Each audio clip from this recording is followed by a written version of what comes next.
तो बच्चों आज हम लोग पढ़ेंगे इलेक्ट्रिक फ्लक्स और गॉस लॉ और उनके एप्लीकेशन जो बोर्ड के पॉइंट ऑफ व्यू से ज़्यादा इंपॉर्टेंट है। ठीक है, तो देखिए इलेक्ट्रिक फ्लक्स का बेसिकली मतलब क्या होता है बेटा, the count of number of electric field lines passing normal to surface. Surface के नॉर्मली जितनी इलेक्ट्रिक फील्ड लाइन पास करेंगे उसको हम क्या कहेंगे, electric flux. Number of electric field lines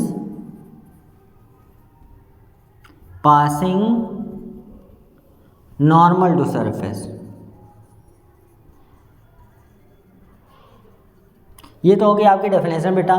phi से नोट करते हैं, फाई होता क्या है, ई ए कॉस थीटा, यानी इसको वेक्टर फॉर्म में अगर कहें तो E dot A area vector. ठीक है, E dot A vector. A vector को कैसे देखते हैं ये समझना इंपॉर्टेंट है। एरिया वेक्टर क्या होता है बेटा, कोई सरफेस के नॉर्मली परपेंडिकुलर आइदर इनवर्ड और आउटवर्ड, कोई सरफेस है उसके परपेंडिकुलर आउटवर्ड आपका एरिया वेक्टर होगा या इनवर्ड। अब जरा हम लोग एरिया वेक्टर को समझते हैं, फार्मूला आप लोगों ने नोट ही कर लिया होगा। जैसे समझ लीजिए आपको मान लिया कोई ये बना लिया हमने एक्स वाई जेड, ये x Y Z.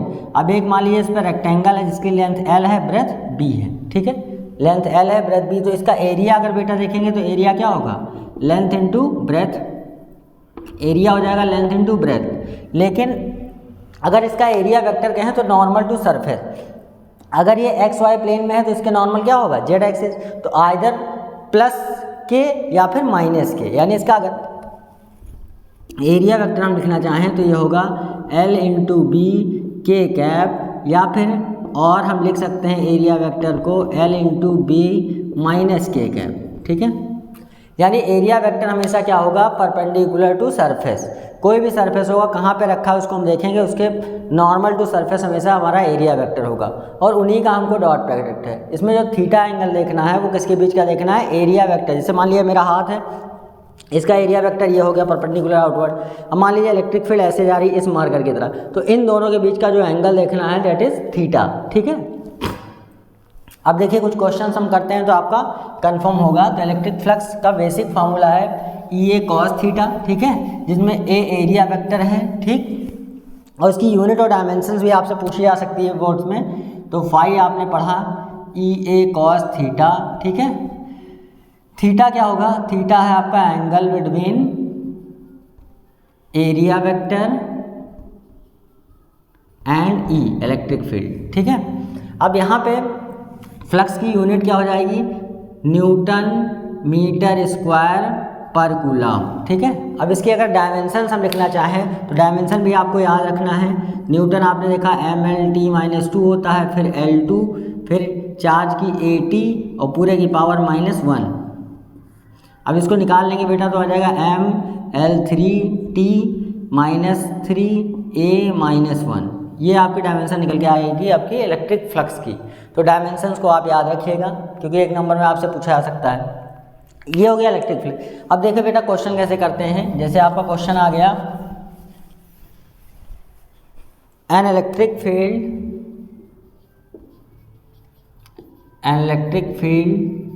E is equal to 3 into 10⁴ i cap newton पर कूलम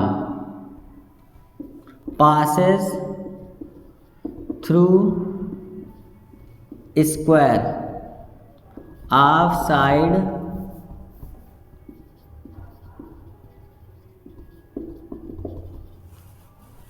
4 सेंटीमीटर। ठीक है, find electric flux through it.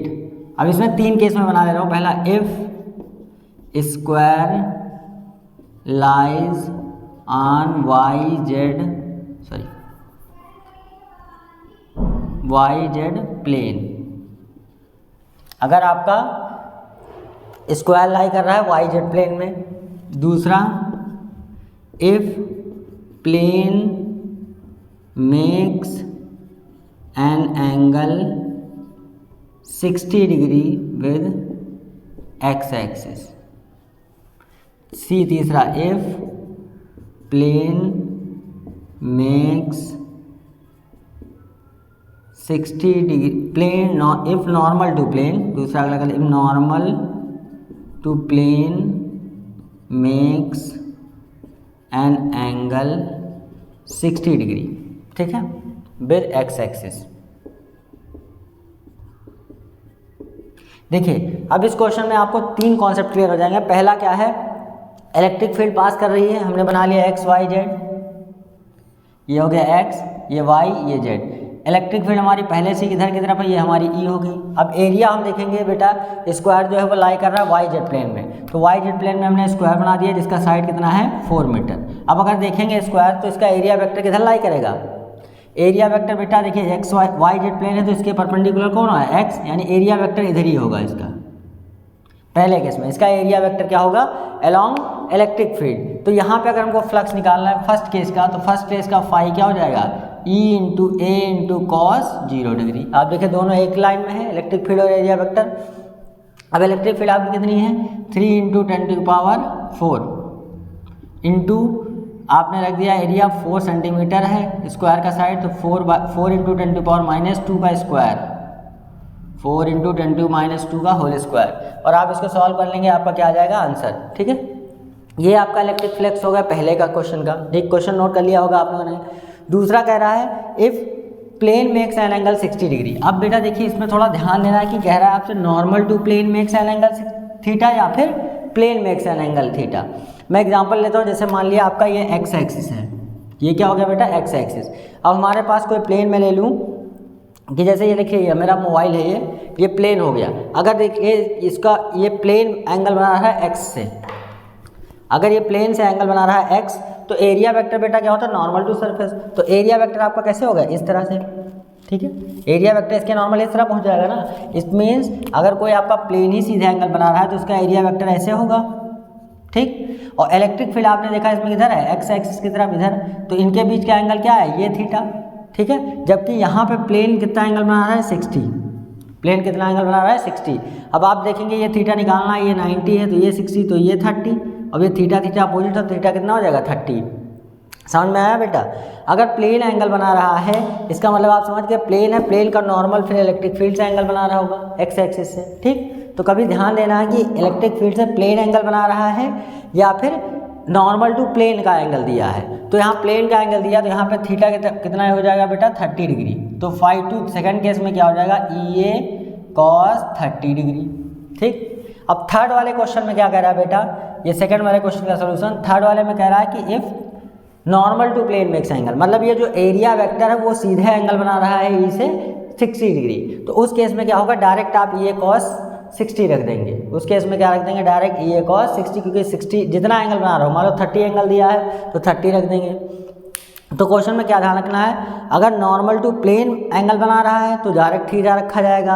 अगर प्लेन सीधे एंगल बना रहा है इलेक्ट्रिक फील्ड से तो हम उसको 90 से सब्ट्रैक्ट करके रखेंगे, ठीक है। समझ में आया रीजन क्यों होता है, नहीं समझ में आओ तो आप कमेंट में लिख के मुझे भेजिएगा। अब देखिए नेक्स्ट ये इस तरह के क्वेश्चन हो गए। अब देखिए इसके बाद इलेक्ट्रिक फ्लक्स, मान लिया हमारा क्या है एक क्यूब दे दिया गया। सेकंड क्वेश्चन है कुछ इस तरह से कि ये दे दिया गया एक क्यूब दे दी गया, आपका एक क्यूब है, ठीक है, ऐसे मत करिए। सपोज आपका क्यूब है,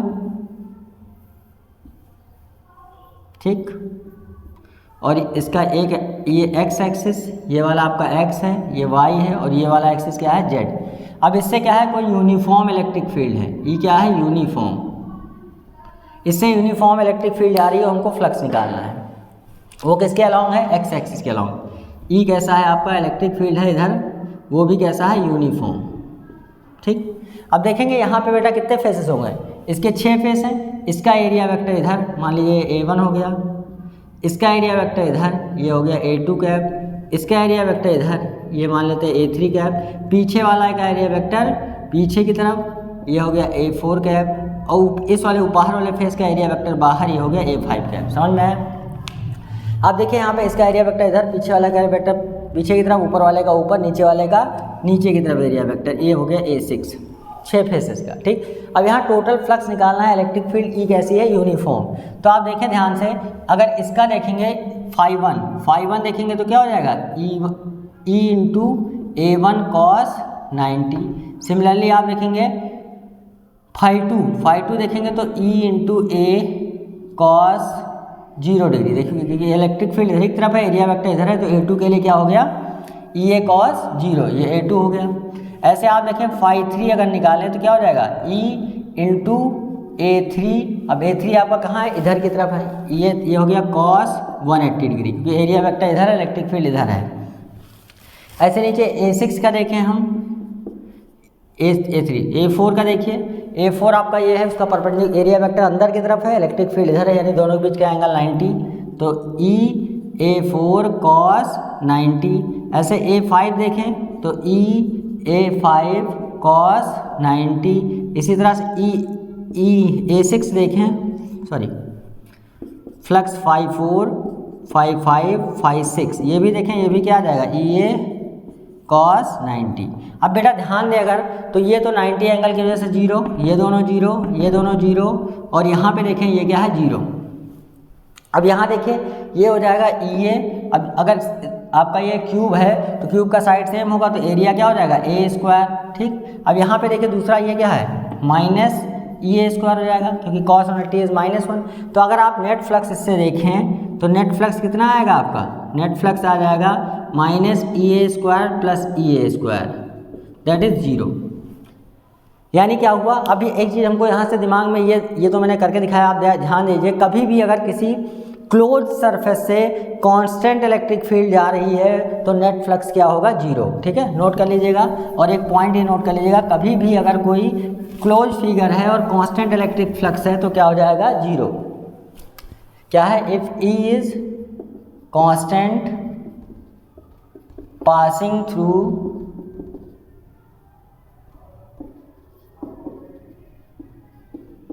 क्लोज्ड सरफेस, तो फाई इज इक्वल टू क्या हो जाएगा, 0। जैसे मान लिया आपका उसकी जगह पे सिलेंडर ले लीजिए हम, ये सिलेंडर है, ऐसे ये एक्स एक्सिस है, ठीक। हम मान लिया इससे इलेक्ट्रिक फील्ड E जा रही है, तो इससे रिलेटेड भी फ्लक्स क्या आएगा, 0। इससे भी रिलेटेड फ्लक्स क्या आएगा, 0, क्योंकि ये भी क्लोज सरफेस है। तो कभी भी अगर कांस्टेंट इलेक्ट्रिक फील्ड जा रही है किसी भी क्लोज सरफेस से तो हमारा टोटल फ्लक्स हमेशा क्या आएगा, 0। ऐसे दूसरा देखिए आपका, अब दूसरे टाइप का क्वेश्चन है, सेकंड टाइप का क्वेश्चन इस तरह से, किस तरह से बनेंगे, जिसमें आपकी इलेक्ट्रिक फील्ड क्या हो, वेरिएबल, ठीक है। अब जैसे मान लिया हमको ने आपको दे दिया E is equal to 2x² I cap newton पर कूलम, ठीक है, 2x² न्यूटन पर मीटर स्क्वायर पर कूलम, ठीक है, न्यूटन पर मीटर स्क्वायर और पर कूलम दे दिया, ये इलेक्ट्रिक फील्ड है 2x², ठीक। अब यहाँ पे हमने दे दिया passing through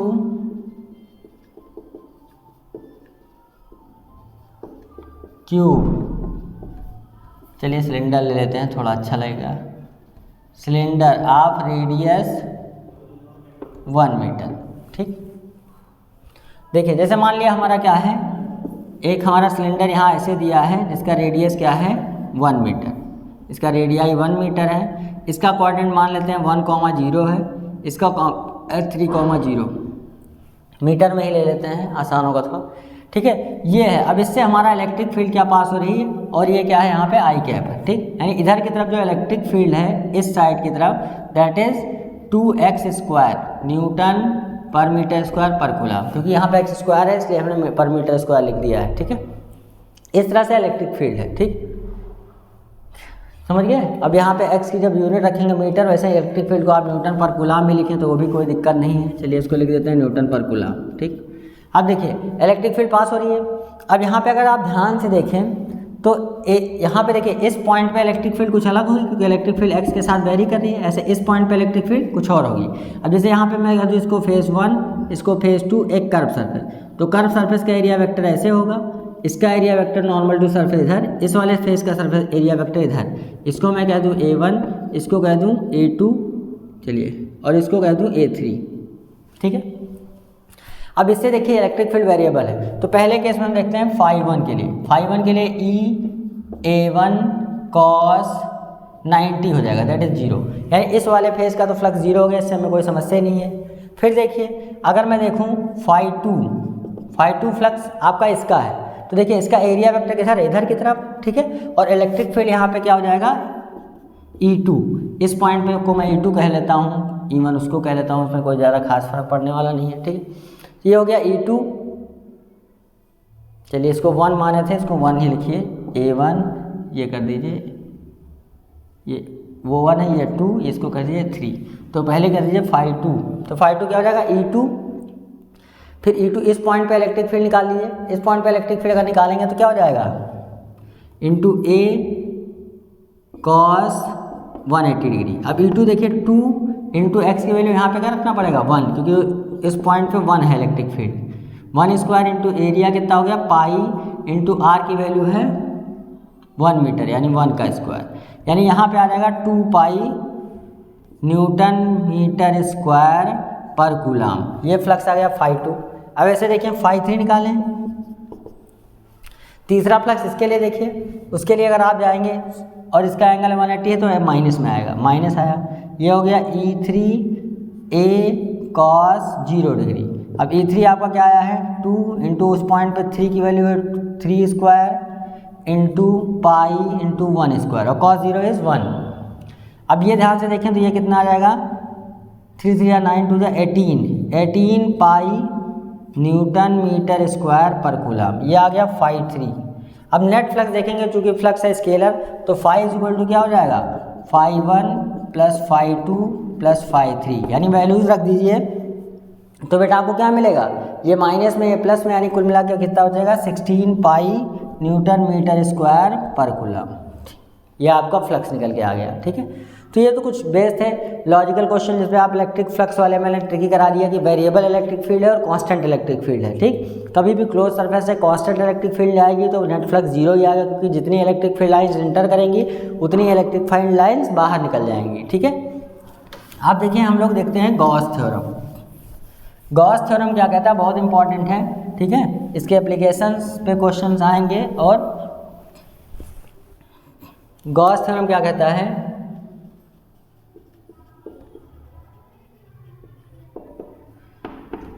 the closed integral of electric flux through a Gaussian surface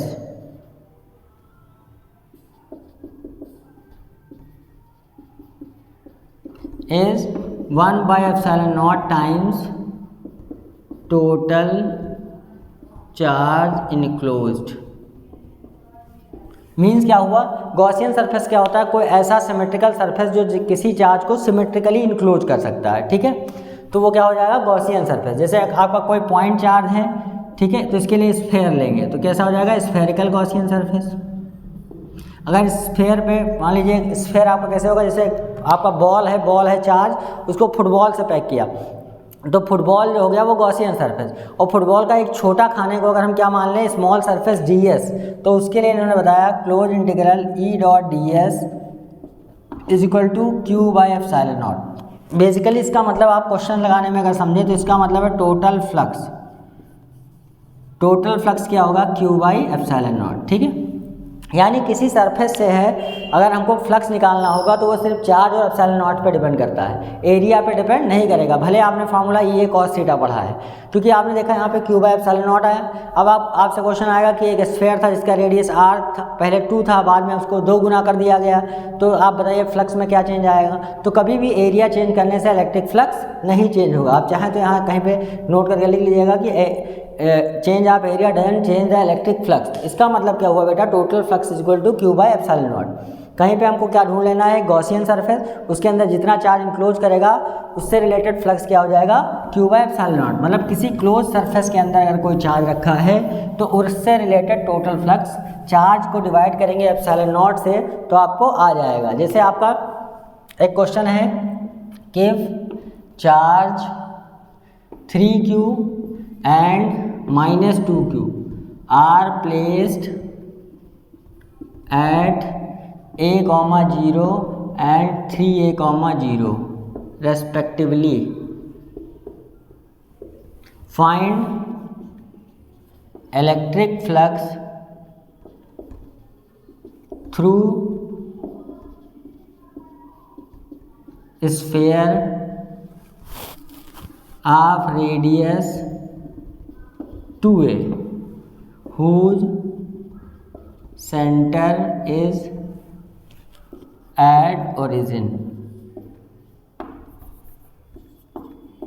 board में पूछा गया इस टाइप का क्वेश्चन। देखिए आपका क्या है, जैसे मान लिया ये हो गया, एक चार्ज आपका रखा है a,0 पे कितना, ये लिखा है 3q, फिर रखा है आपका 3a,0 पे रखा है -2q, ठीक। और आपका एक स्फीयर है जिसका सेंटर यहाँ पे है, उसका रेडियस 2a है, तो ये इतना बड़ा होगा, यहाँ कहीं 2a रेडियस है, इतना 2a,0 यहाँ आएगा इस पॉइंट पे, ठीक। अब देखिए कह रहा है इससे रिलेटेड फ्लक्स बताइए। तो अभी आपने पढ़ा गॉस थ्योरम क्या होता है बेटा, total flux is equal to q by epsilon naught. तो अकॉर्डिंग टू गॉस लॉ क्या हो जाएगा, total flux is equal to q by epsilon naught, q total, ठीक है। अब यहाँ देखिए टोटल फ्लक्स यानी यहाँ पे जो स्फेयर के अंदर इंक्लोज चार्ज है कितना 3q, हमारा इस 2q से कोई मतलब नहीं रहेगा, क्योंकि ये क्या करेगा, बाहर हो गया। इसकी इलेक्ट्रिक फील्ड क्या करेगी, जितना इस पे इलेक्ट्रिक फील्ड एंटर होगी उतना बाहर, मतलब इससे रिलेटेड फ्लक्स इस पे क्या हो जाएगा 0। लेकिन इस वाले चार्ज से फ्लक्स आएगा जो, वो कितना हो जाएगा 3q by epsilon not. Means इस क्वेश्चन को देख के हमको ये ध्यान रखना है कि हमारे सरफेस के अंदर जितना चार्ज इंक्लोज होगा उसी से हमारा टोटल फ्लक्स आएगा, ठीक है। इस तरह का क्वेश्चन आ सकता है। जैसे एक क्वेश्चन मैं और ले लूँ थोड़ा आप लोगों को क्लियर करने के लिए, कैसा भी सरफेस हो, मैंने कोई इरेगुलर सरफेस ऐसे ले लिया जो भी है, ठीक। इसके अंदर एक चार्ज है 2q, एक चार्ज है -3q, एक है 4q। अब आपसे पूछा जाए कि इससे रिलेटेड फ्लक्स बताइए, तो इसका जो फ्लक्स होगा फाई वो net charge q net by epsilon not. अब यहाँ 2q प्लस में प्लस 4q माइनस में फिर -3q बाई एप्सिलॉन नॉट, कितना बचा 3q बाई एप्सिलॉन नॉट, ये टोटल फ्लक्स हो गया। सिंपली आपको क्या करना है, टोटल चार्ज क्लोज करना है, उसको एप्सिलॉन नॉट से डिवाइड कर देना है, फ्लक्स आ जाएगा, ठीक। अब देखिए एक कॉमन क्वेश्चन है, एक क्वेश्चन और हम देखिए कर लेते हैं, थोड़ा सा ट्रिकी है, एनसीईआरटी का है। क्या है कि एक आपका स्क्वायर है जिसका साइड a है, ठीक है, और इसके सेंटर से ऊपर a/2 पे चार्ज रखा गया है q। इसके सेंटर से ऊपर a/2 पे कितना चार्ज रखा गया q, और इस फेस से आप इस मतलब स्क्वायर प्लेन से आपको क्या बताना है, फ्लक्स। इसके सेंटर से ऊपर रखा गया है a q चार्ज, ठीक। तो इस तरह क्वेश्चन का क्या आएगा बेटा, तो इसको हम क्या करेंगे, कंसीडर कर लेंगे एक Gaussian surface in the form of cube. Cube अगर कंसीडर करेंगे तो चार्ज कहाँ चला गया, सेंटर पे। चार्ज कहाँ चला गया, सेंटर पे। अब देखिए इस तरह से स्क्वायर इसमें कितने आ गए, इधर फेस, एक इधर फेस, एक ऊपर फेस, एक नीचे फेस, एक बाहर वाला, एक अंदर वाला, ठीक है। 6 फेस हो गए। अब 6 फ्लक्स से इलेक्ट्रिक फील्ड किधर होगी, एरिया वेक्टर बाहर की तरफ, और हर तरफ इलेक्ट्रिक फील्ड बाहर की तरफ ऐसे निकल रही होगी, ठीक है। जैसे मान लिया इसके हैं, इसको मैं एक तरह से क्यूबॉइड है पर क्यूब कंसीडर किया जाए, तो इसके हर सरफेस से एरिया वेक्टर इधर इधर इधर इधर इधर, इसके सेंटर पे जो चार्ज होगा वो इलेक्ट्रिक फील्ड हर तरफ ले जाएगा। तो इसका मतलब सबके बीच का एंगल क्या है, 0, और सबका फ्लक्स भी क्या आएगा, बराबर, क्योंकि सेम चार्ज सेम डिस्टेंस पे सबसे इलेक्ट्रिक फील्ड जनरेट कर रहा है। तो यहाँ पे टोटल फ्लक्स हमारा होना चाहिए q बाई एप्सिलॉन नॉट। तो यहाँ पे 6 फाई, जहाँ पे फाई क्या है, let phi be flux of each face, ठीक है। तो यहाँ पे क्या होगा, 6 phi is equal to q by epsilon naught. तो फाई क्या आ जाएगा आपका 1/6 एप्सिलॉन नॉट q, ठीक है। यानी एक फेस से फ्लक्स आपका कितना आ जाएगा, q/6 एप्सिलॉन नॉट, समझ गए। तो इस तरह का क्वेश्चन इस पे आ सकता है। अब क्यूब पे बेस कुछ क्वेश्चंस और कॉमन है जो मैं डिस्कस कर ले रहा हूँ इंपॉर्टेंट पॉइंट ऑफ व्यू से, ठीक है। तो देखिए जैसे इसमें पहला सीन है, हमने एक क्यूब मान लो, ये तो आ गया स्क्वायर के ऊपर रखा था, फेस से निकालना था। अब मान लिया एक हमारा क्यूब है, इसके सेंटर पे चार्ज क्यों रखा है, फ्लक्स बताना है। दूसरा हमारा क्यूब है, इसके कॉर्नर पे चार्ज रखा है, फ्लक्स बताना है, ठीक है। ये क्या है, सेंटर पे, ये है कॉर्नर पे। तीसरा आपका है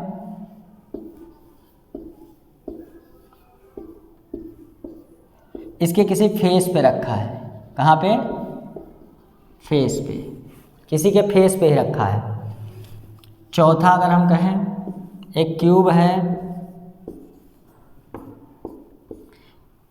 उसके एज पे रखा है, यहाँ एज पे कोई चार्ज रखा है, तो फिर कितना फ्लक्स होगा, ठीक। आपने देख लिया सेंटर पे है तो कॉर्नर पे है तो, फेस पे है तो, और एज पे है तो। इतने केसेस बन सकते हैं जिस पे क्वेश्चन आपसे पूछे जाएं। तो बेटा हम इसको लेके समझते हैं ज़रा। देखिए जब इसके सेंटर पे चार्ज रखा है तो गॉसियन सरफेस आपका यही सिमेट्रिकल है, तो इसके क्या हो जाएगा, टोटल फ्लक्स अगर यहाँ निकाला जाएगा, टोटल फ्लक्स, तो गॉस थ्योरम से क्या आ जाएगा, Q बाई एप्सिलॉन नॉट। अब इसमें कितने हैं, अगर एक फेस के कहें, फॉर वन फेस, अगर एक फेस से कहा जाए तो यहाँ पे कितने हैं, 6 फेसेस हैं, तो क्या हो जाएगा, phi dash equal to 1/6 Q by epsilon naught, क्योंकि हर एक फेस का इलेक्ट्रिक फ्लक्स बराबर होगा। ठीक है। अब देखिए दूसरा वाला है कॉर्नर पर रख दिया जाए, तो इसको ज़रा समझें। आप मानिए कि चार्ज एक तरह से स्फेयर है, ठीक है, और इस स्फेयर को हम कैसे डिस्ट्रीब्यूट कर सकते हैं कंटिन्यूसली। अब यहाँ कॉर्नर पे अगर रखा है, इस कॉर्नर पे, तो इस कॉर्नर पे अगर रखा है बेटा, और इसको हमको पूरी तरीके से एक क्यूब बनाना है, बना के, तो क्या करेंगे हम, एक ऐसे देखिए सिमिलर टाइप का एक कोई दूसरा इसी तरह से क्यूब लाएंगे यहाँ पे, एक क्यूब इधर, फिर एक क्यूब इधर, फिर एक क्यूब इधर, ऐसे एक क्यूब ऊपर, एक इधर, मतलब कुल मिला के 8 क्यूब रखेंगे, तब कॉर्नर वाला स्फीयर पूरा होगा। ठीक है। आपको रखना पड़ेगा कि जैसे मान लिया क्या करेंगे, इसके एक क्यूब ऊपर, एक क्यूब इधर, एक क्यूब इस साइड, एक क्यूब पीछे साइड, एक क्यूब उधर साइड, कुल मिला के 8 क्यूब जब रखेंगे यहाँ पे, तब ये चार्ज पूरा होगा। एक तरह से आप स्फेयर को डिस्ट्रीब्यूट करना है कॉर्नर पे, तो उसको कैसे करेंगे, उसका 8th पार्ट ही यहाँ आएगा, तो टोटल ऐसे कितने क्यूब बन जाएंगे, 8, तो हर एक क्यूब से आपका तो जो चार्ज होगा वो 8 पार्ट में डिवाइड हो जाएगा। तो यहाँ पे जो फ्लक्स आएगा कॉर्नर के लिए, वो फाई कितना हो जाएगा, Q बाई 8 एप्सिलॉन नॉट, यानी एक पूरे जो ये क्यूब बचा कॉर्नर पे चार्ज रखने पे, इससे फ्लक्स जो जनरेट होगा वो Q बाई 8 एप्सिलॉन नॉट होगा। ठीक है, Q बाई 8 एप्सिलॉन नॉट यहाँ पे हो जाएगा। ठीक, इसी तरह से आप देखिए दूसरा हमारा क्या है, फेस पे रख दें। अगर फेस पे रखेंगे तो इसको हम क्या करेंगे, 2 क्यूब अगर ऐसे ज्वाइन करें इस तरह से, तो उनके बीच में पूरी बॉल बन जाएगी, आधी इस फेस पे आधी इस फेस पे, मिला के क्या हो गया, पूरी एक बॉल बन गई। तो यहाँ पे जो टोटल फ्लक्स होगा वो फाई इक्वल टू क्या हो जाएगा, Q बाई 2 एप्सिलॉन नॉट, क्या हो जाएगा, Q बाई 2 एप्सिलॉन नॉट। ठीक है। इसी तरह से कि एज पे, यहाँ जब एज पे रखेंगे तो कुल मिला के कम से कम कितने ऐसे क्यूब आपको इससे जोड़ेंगे तो आपको फ्लक्स आएगा। देखिए एक इधर रखेंगे, एक इधर 3, और एक ये वाला मिला के कितने हो गए, 4, यानी 4 को मिला के, यानी इससे रिलेटेड जो टोटल फ्लक्स आएगा वो जाएगा Q बाई 4 एप्सिलॉन नॉट। इससे रिलेटेड कितना आ जाएगा, Q बाई 4 एप्सिलॉन नॉट। ठीक है। यहाँ पे देखिए जब आप किसी फेस पे रख दिए तब कितना आ जाएगा, Q बाई 2 एप्सिलॉन नॉट। ठीक है। अब देखिए, अब इससे हम क्या करेंगे, तो अगर इस यहाँ पे कहे एक फेस से, यहाँ बताइए एक फेस से फ्लक्स, तो यहाँ पे देखिए एक फेस पे तो चार्ज रखा हुआ है, उससे फ्लक्स तो जनरेट नहीं कर पाएगा, बाकी फेस बचे कितने, 5, तो इससे क्या हो जाएगा, वन फेस के लिए, फॉर सिंगल फेस के लिए आ जाएगा phi is equal to Q by 2, यानी Q बाई 10 एप्सिलॉन नॉट, क्योंकि हर एक फेस के लिए कितना होगा, टोटल आपका इतना है, तो यहाँ पे 5 मिलके क्या हो जाएगा, 5, ये टोटल फ्लक्स है। ठीक है, वो आ गया इतना, एक फेस के लिए कहेंगे तो Q बाई 10 एप्सिलॉन नॉट। ऐसे अगर यहाँ पे कहा जाए कि यहाँ पे टोटल फ्लक्स कितना होगा एक फेस के लिए, तो देखिए टोटल आपका यहाँ पे देखा कितने क्यूब रखने पड़े, आगे पीछे ऊपर नीचे मिला के 8, मतलब टोटल फ्लक्स का होगा Q बाई 8 एप्सिलॉन नॉट। ठीक, अब यहाँ पे देखिए जब इसको रख दिए तो ना इस वाले फेस ना इस वाले फेस, 3 ही फेस से क्या करेगा, 3 फेस से आपका फ्लक्स जनरेट कर पाएगा, बाकी से रिलेटेड तो फ्लक्स क्या हो जाएगा, 0, यानी कुल मिलाकर एक फेस से क्या आ जाएगा, phi is equal to 1/24 epsilon naught. ठीक है, क्यों, यहाँ पे देखिए, तो यहाँ पे देखिए ये रखा है तो 2 फेस तो इसने कवर ही कर लिए। ठीक है, एक ये वाला, बचे कितने, 4, तो कुल मिलाकर कितने हो जाएगा, Q बाई 16 एप्सिलॉन नॉट इस केस में। ठीक है, जिससे कि ये फ्लक्स जनरेट करेगा। ठीक, तो इस तरह से आप क्वेश्चन कर सकते हैं कि ये टोटल फ्लक्स इसके लिए आ गया, एक एज पे ये रखा हुआ है, बाकी इससे रिलेटेड निकाल सकते हैं टोटल फ्लक्स। तो इस तरह के क्वेश्चंस भी बनेंगे। ठीक, अब देखिए ये था आपका क्यूब से रिलेटेड फ्लक्स के क्वेश्चंस। ठीक, अब आ जाइए गॉस थ्योरम का जो बेसिक एप्लीकेशन है कि कहाँ कहाँ हम इसका इस्तेमाल करते हैं। इसी तरह के फ्लक्स के क्वेश्चंस आपको मिलेंगे। कहीं पे आपको टोटल फ्लक्स दे दिया जाएगा, चार्ज पूछेगा, कहीं पे चार्ज देगा तो फ्लक्स पूछेगा। अब देखिए इसके बाद अगर हम लोग आ जाएँ कि गॉस थ्योरम के एप्लीकेशन पे, तो पहला एप्लीकेशन जो मोस्ट इम्पॉर्टेंट है वो किसके लिए है, स्फेरिकल सेल के लिए। स्फेरिकल सेल पे कहीं पे चार्ज डिस्ट्रीब्यूट है, हॉलो स्फेयर है, हॉलो स्फेयर है तो आपको मैं पहले इसके डिराइव करा चुका हूँ, डेरिवेशन आना नहीं है। तो इसके अंदर इलेक्ट्रिक फील्ड क्या आएगा 0 और बाहर कितना आ जाएगा 1/4πε0 Q/r²। और सरफेस पे मैक्सिमम होगा जिसका रेडियस अगर क्या दिया गया है 1/4πε0 Q/r²। यानी इसका अगर ग्राफ बनाएंगे हम E वर्सेस R तो क्या आएगा, ये यहाँ से यहाँ तक 0, R पे मैक्सिमम, फिर ये इन्वर्सली प्रोपोर्शनल। ठीक है, इसका डेरिवेशन आप देख चुके हैं, देख सकते हैं मेरे लेक्चर में पढ़ा है। दूसरा आपका अगर देखेंगे बेटा कैसा है, सॉलिड स्फीयर है। ठीक है, पूरे पे चार्ज यूनिफॉर्मली डिस्ट्रीब्यूटेड है। तो इस केस में क्या आ जाएगा आपका, बाहर की तरफ जो इलेक्ट्रिक फील्ड आएगी वो आएगी 1/4πε0 Q/r²। ये बिहेव करेगा एज ए चार्ज। और सरफेस पे क्या होगा, E = 1/4πε0 Q/r²। अंदर अगर जब जाएंगे आप तो ये क्या आएगा, E = 1/4πε0 Q/r/r³। ये आ जाएगा। डेंसिटी के टर्म में आएगा Q/r/r³, यानी अंदर डायरेक्टली प्रोपोर्शनल, सरफेस पे मैक्सिमम, यहाँ पे क्या हो जाएगा इनवर्सली प्रोपोर्शनल। मतलब इसके लिए ग्राफ अगर आ जाए E वर्सेस R तो पहले तो कांस्टेंट है, यहाँ पे R पे मैक्सिमम, फिर इनवर्सली प्रोपोर्शनल का ये ग्राफ। आप लोग ग्राफ जरूर ध्यान में रखेंगे, आपसे क्वेश्चन MCQ में पूछे जा सकते हैं। ठीक है, फिर देखिए ये तो हो गया सॉलिड स्फीयर और हॉलो स्फीयर। फिर लीनियर चार्ज बॉडी है। ठीक है, लीनियर चार्ज बॉडी है, ये कोई लीनियर चार्ज बॉडी है। ठीक, इस पर चार्ज डिस्ट्रीब्यूटेड है। ठीक, तो इसके लिए हमने कहा था गॉसियन सरफेस क्या ले लेना है, एक सिलेंडर ले लेना है जिसमें इसका एरिया वेक्टर इधर, इसका एरिया वेक्टर इधर, इसका एरिया वेक्टर इधर। फिर आप निकालेंगे तो इलेक्ट्रिक फील्ड क्या आ जाएगा 1/2πε0 λ/r। इसका भी अगर ग्राफ आप बनाना चाहेंगे E वर्सेस R तो इस तरह से आएगा। याद रखिएगा, इसके ग्राफ क्वेश्चन या इससे रिलेटेड न्यूमेरिकल प्रॉब्लम्स आपसे आ सकते हैं। ठीक है, इनफाइनाइट लीनियर चार्ज है। दूसरा क्या है, प्लेन चार्ज सीट।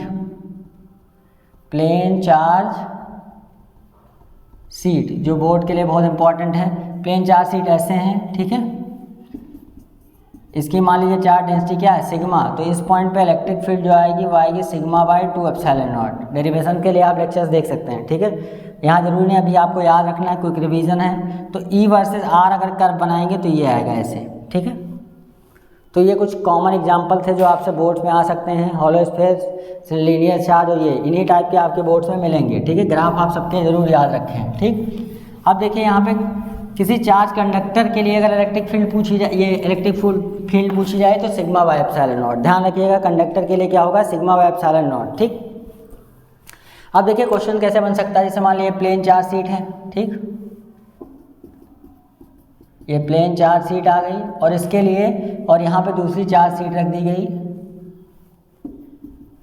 इस तरह से डिस्ट्रीब्यूट है। इसकी चार्ज डेंसिटी σ1, इसकी σ2। ठीक है, अब पूछे यहाँ A पॉइंट और B पॉइंट पे इलेक्ट्रिक फील्ड। ऐसे कोई दूसरा क्वेश्चन इस तरह से बन जाए कि यहाँ पे दे दिया जाए प्लस चार्ज, ये σ1 डेंसिटी, दूसरा ऐसे दे दिया जाए जिसका σ2 डेंसिटी, यहाँ माइनस डिस्ट्रीब्यूट है। ठीक है, अब यहाँ पे इस पे भी A पॉइंट और B पॉइंट।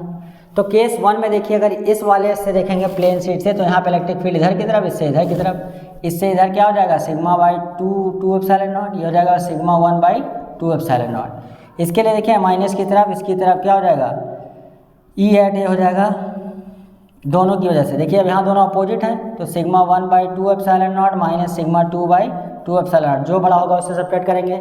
इस पॉइंट पे देखिए तो इस वाले प्लस से बाहर की तरफ और इस वाले प्लस से भी बाहर की तरफ, यानी E = क्या हो जाएगा σ1/2ε0 प्लस σ2/2ε0। ठीक है, यहाँ पे देखिए एक सीट के लिए आप देख चुके हैं, अंदर आएगा तो यहाँ क्या हो जाएगा उसका उल्टा σ1/2ε0 प्लस σ2/2ε0। अगर ये प्लस माइनस है तो यहाँ सम होगा और यहाँ पे क्या हो जाएगा σ1/2ε0 माइनस σ2/2ε0। अगर ये प्लस माइनस है तो इस तरह से कुछ एलिमेंट आएगा, अगर दोनों प्लस हैं तो इस तरह से आएगा। तो इस तरह का भी क्वेश्चन आपसे पूछा जा सकता है। सेम ऐसे इधर भी आएगा जैसे वो आया है, सेम वैसे वो जो आई है वो इधर आएगी। ठीक है, तो इसमें आपको ज़्यादा उलझने की ज़रूरत नहीं है। ये देखिए इस तरह से इलेक्ट्रिक फील्ड के क्वेश्चन। अब कुछ स्टैंडर्ड क्वेश्चन आपसे पूछा जा सकता है, नीट जेईई कॉम्पिटिटिव एग्जाम में जाएंगे तो इलेक्ट्रिक फील्ड किसके लिए, रिंग्स के लिए और डिस्क के लिए। जैसे मान लीजिए एक डिस्क है, ये डिस्क है, कोई डिस्क है जिसका रेडियस क्या है r है, x डिस्टेंस पे आपको इलेक्ट्रिक फील्ड बता रही। तो इसके लिए बेटा होता है E = σ/2ε0 अंदर 1 - x/√r²। R square plus x square, आप याद रखिएगा फार्मूला, ठीक है। कॉम्पिटिटिव पॉइंट ऑफ व्यू से इंपॉर्टेंट है, ठीक। कोई रिंग है, रिंग के लिए अगर यहाँ पे मैं करवा चुका हूँ इलेक्ट्रिक फील्ड, अगर इस पे चार्ज q है तो इस पॉइंट पे x डिस्टेंस पे इसका रेडियस r है, तो क्या आएगा E is equal to 1/4πε0 q into x upon r square plus x square का पावर 3/2। डेरिवेशंस के लिए आप देख सकते हैं लेक्चर्स। तो ये फार्मूले कुछ बहुत इंपॉर्टेंट हैं जिनको आपको याद रखना है। इस चैप्टर से इतना ही आपको करना है, ज़्यादा कुछ पढ़ने की जरूरत नहीं, बोर्ड्स में आपके अच्छे नंबर आ जाएंगे। Thank you. नेक्स्ट लेक्चर आपको कल कैपेसिटर और डायलेक्ट्रिक्स के ऊपर मिलेगा। Thank you.